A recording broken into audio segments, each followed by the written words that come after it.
এটা প্রকাশ করা উচিত। দেখুন, আমার ভাষা সম্বন্ধেও জ্ঞান নেই এবং ভগবানের তত্ত্ব বিষয়ে আমার কিছু জানা নেই। কারণ আপনারা সাধুগুরু বৈষ্ণব আপনাদের কৃপা করুণা যতটুকু আপনাদের কৃপা শাস্ত্রে বললেন যে মহৎ কৃপা পেলে কার্য সিদ্ধি নয়, সাধুর সিদ্ধ নয়, গুরু কৃপা। তাই আপনাদের শ্রীচরণে আমি স্মরণ নিচ্ছি। আপনারা দেবাদৃষ্টি বলতে গেলে হয়তো ক্ষমা করবেন। বালানাটার ভুল করতে অবশ্যই আছে, হতে পারে। জয় জয় নিতাই গুরু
ভজনম সুতরাং করো ছায়া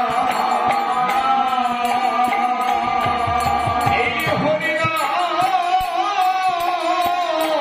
দিবে দিবে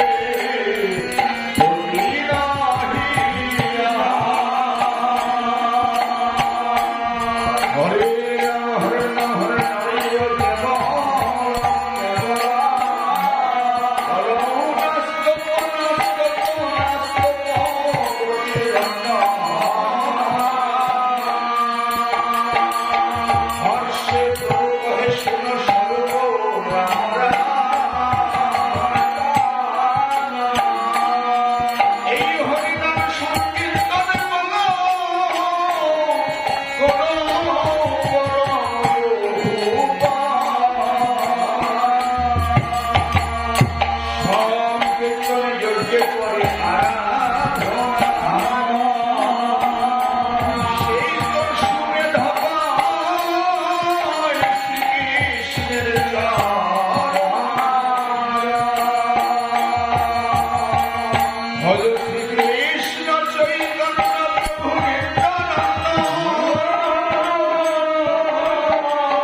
যিনি আমাদের পরম আরাধ্য যিনি গুরুদেব, তাঁর অশেষ করুণার কৃপায় আজকে আমরা সেই গৌর সুন্দরের কৃপা করুণা জাগতিক জগতে যাতে তাঁর অশেষ করুণা সেই তন্মদেব তিনি অবতীর্ণ হয়ে এসেছিলেন ধরার মাঝে গুরুরূপে, নিজে আশ্রম করে জীবকে শিক্ষা দিয়েছিলেন ভজন সাধনা পূর্ব লীলার। আমার সেই রাধা গোবিন্দের প্রাপ্তি, জীবন প্রাপ্তির যে উপায়, তাই গৌরসুন্দর তিনি গুরুরূপে ধারণা দিয়ে এসেছিলেন, এটাকে বলা হয় গুরুদেবের মহিমা কীর্তন। তা এই কীর্তন সম্বন্ধে আমার কোনো